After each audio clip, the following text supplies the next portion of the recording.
Playlist चल रहा था इलेक्ट्रोस्टैटिक्स, तो इलेक्ट्रोस्टैटिक्स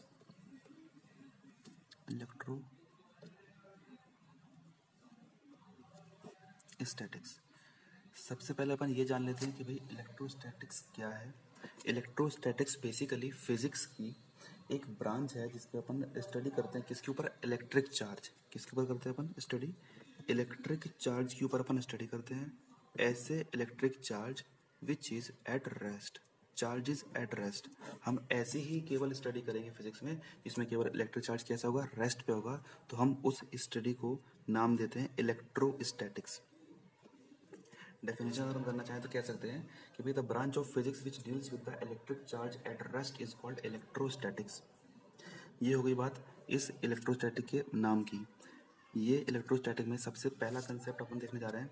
सबसे पहले अपन देखते हैं flow chart. Flow chart basically अपन जानते हैं, बेसिक फ्लो चार्ट है लेकिन जानना ज़रूरी है। फ्लो चार्ट में सबसे पहले आता है भाई मैटर। मैटर या कह सकते हैं मटेरियल। मान लो हमारे पास कोई मटेरियल है और वो मटेरियल हमको पता है कि किस चीज़ से बना होता है, मॉलिक्यूल या फिर मॉलिक्यूल्स और we can say that atoms.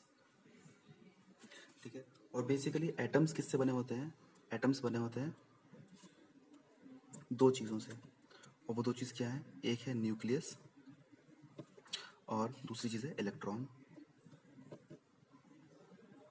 इसके क्लासिफिकेशन में अपन और आगे बढ़ते हैं तो न्यूक्लियस दो चीज़ों बना होता है, once again proton and neutron. ये फ्लो चार्ट अपन बचपन से जानते आ रहे हैं। अपने को ये भी पता है कि भाई जो प्रोटॉन होता है वो हमारा कैसा होता है, पॉजिटिव चार्ज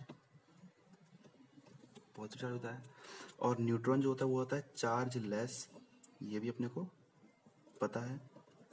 इलेक्ट्रॉन्स हमारे क्या होते हैं, negatively charged.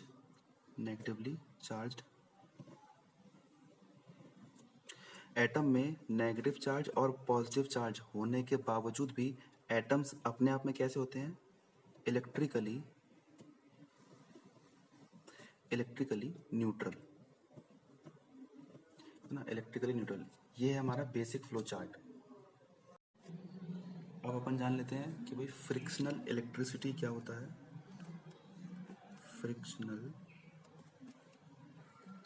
Electricity,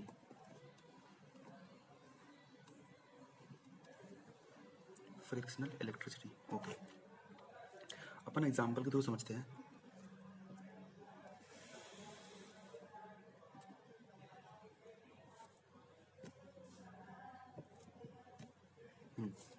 frictional electricity, मान लो हमने दो बॉडीज ली, body number 1 and body number 2।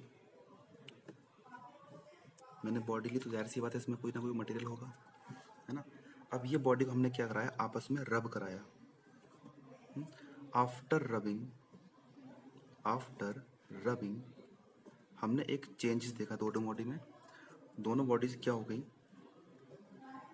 Body 1 after rubbing and body 2 after rubbing करने के बाद हमने देखा कि इन दो बॉडीज में एक एबिलिटी जनरेट हो गई, एक एबिलिटी आ गई क्या, और वो एबिलिटी ये थी कि भाई ये लाइट पार्टिकल्स को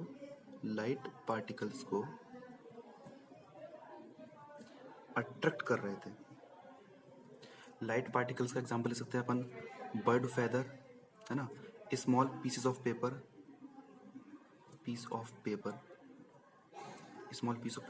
है ना, डस्ट पार्टिकल।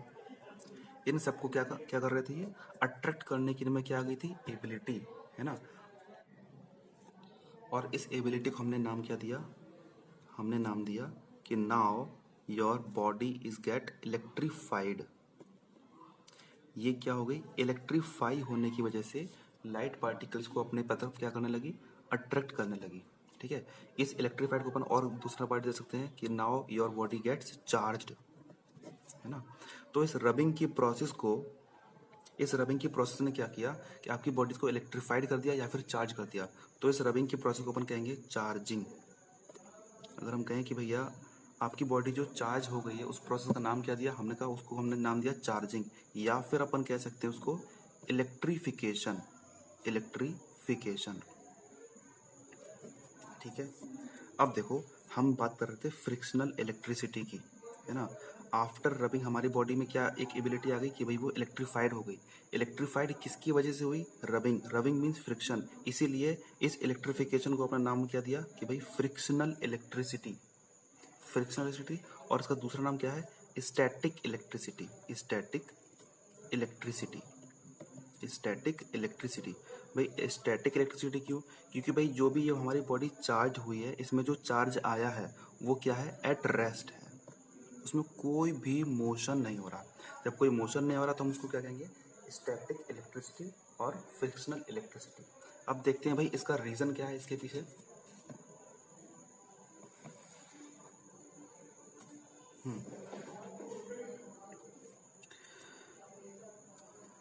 या ओरिजिन कह सकते हैं, origin of frictional electricity। Frictional electricity, या फिर कह सकते हैं इसका एक्सप्लेनेशन, ऐसा हो क्यों रहा है, एक्सप्लेनेशन। हमने जब भी दो बॉडी ली थी, body number one and body number 2, हमने इन दोनों को क्या कराया? आपस में रब कराया, है ना। अब देखो इन बॉडीज में क्या होंगे? इलेक्ट्रॉन्स रहे होंगे, है ना। इलेक्ट्रॉन्स रहे होंगे, इसमें भी होंगे, और इलेक्ट्रॉन्स हमारे इसमें भी होंगे, ठीक है। आफ्टर रबिंग क्या हुआ? आफ्टर रबिंग इन दो बॉडीज में क्या हुआ? इलेक्ट्रॉन्स का ट्रांसफर हुआ। अब जाहिर सी बात है कि भाई जिसके पास मान लो बॉडी नंबर 1 में ज़्यादा इलेक्ट्रॉन थे, लिख देते हैं एक्सेस ऑफ इलेक्ट्रॉन, तो उसने क्या किए होंगे? इलेक्ट्रॉन इसको दिए होंगे, है ना।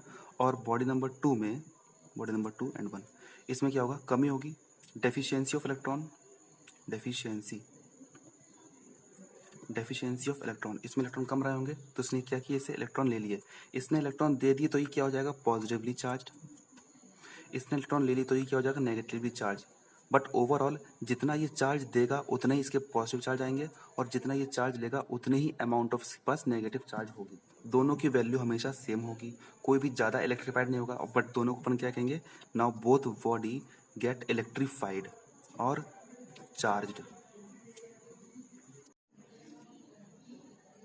इससे हमें क्या समझ में आया कि भाई बॉडी नंबर जो 1 थी उसमें इलेक्ट्रॉन डेंसिटी ज़्यादा थी, और बॉडी नंबर 2 में इलेक्ट्रॉन डेंसिटी कम थी।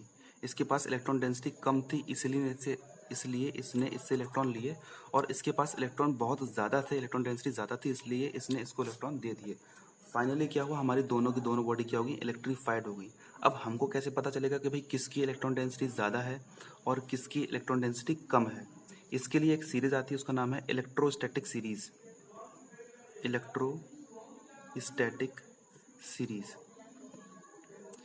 इलेक्ट्रोस्टैटिक सीरीज में सबसे पहले कौन आता है?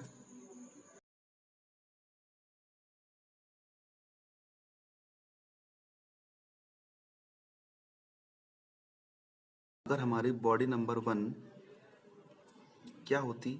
ग्लास होती, तो बॉडी नंबर 2 हमारी क्या होती? कोई भी इनमें से एलिमेंट, जैसे मान लो ये हार्ड रबर मान लेते हैं, हार्ड रबर, है ना। तो ग्लास पे कैसा चार्ज आएगा? पॉजिटिव। क्यों? क्योंकि इसकी इलेक्ट्रॉन डेंसिटी ज़्यादा थी बजाय के हार्ड रबर के। इस पे आ जाएगा हमारा नेगेटिव चार्ज। ये कब हुआ? After rubbing. ये सारे काम कब हुए? After rubbing. अगर हम बात करें डेली लाइफ एग्जांपल्स के, तो इस डेली लाइफ एग्जांपल से अपन समझ सकते हैं।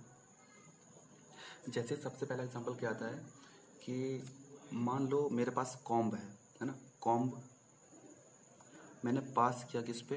ड्राई हेयर पे, तो क्या होगा? कॉम्ब हमारा क्या हो जाएगा? इलेक्ट्रीफाइड हो जाएगा। मान लो हमारे पास कार है, कार मैंने एक after travelling long distance travel करने के बाद, जाहिर सी बात है जब अपन ड्राई एयर में लॉन्ग डिस्टेंस करेंगे कवर, तो कार की बॉडी क्या हो जाएगी? इलेक्ट्रीफाइड हो जाएगी। उस पर डस्ट पार्टिकल्स आपस में चिपक जाते हैं, है ना। मान लेते हैं अपन एक पीस ऑफ पेपर है, जैसे मान लो हमारे पास होती है प्रिंटिंग मशीन। प्रिंटिंग मशीन में क्या होता है, जैसे ही पेपर शीट अपन डालते हैं उसके अंदर, तो उसके जो पार्ट्स होते हैं वो सारे के सारे कैसे होते हैं, ड्राई होते हैं, है ना। वो ड्राई पार्ट्स आपस में फ्रिक्शन की प्रोसेस करके पेपर को क्या बना देते हैं, इलेक्ट्रीफाइड कर देते हैं। ये हमारे क्या थे, रियल लाइफ एग्जाम्पल।